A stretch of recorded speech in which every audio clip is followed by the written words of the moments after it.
Shalom, this is Rabbi Isaac Levy unveiling biblical truth regarding Shabbat, the Sabbath. I want to take us over to some reading. In these segments, I will unveil the importance of the Shabbat.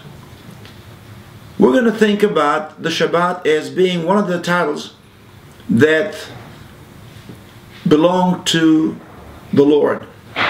His name is Yeshua.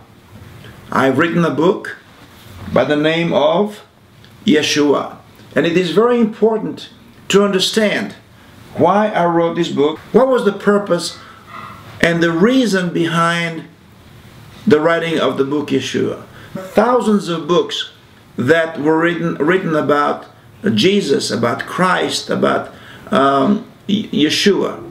But my purpose was not one of just writing another book for the shelves.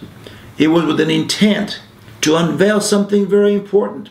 Not only is one of the titles of Yeshua Shabbat,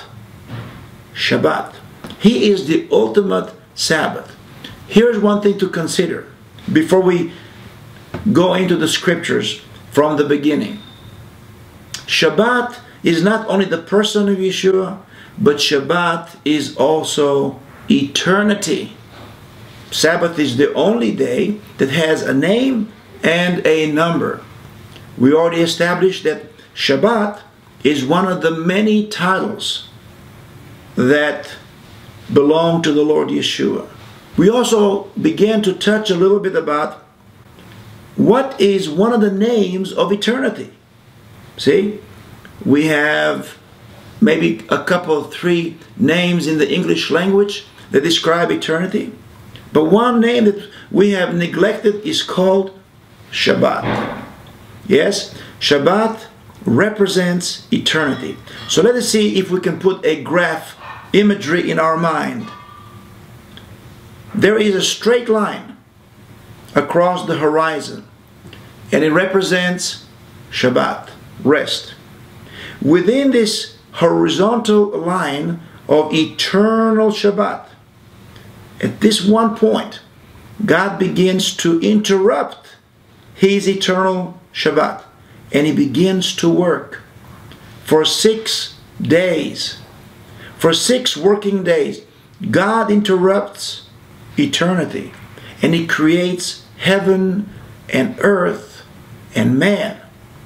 And at the end of the 6th day, when God has ceased, and He claims it is all very good, He's not embarrassed nor ashamed of any part of the work that He has done.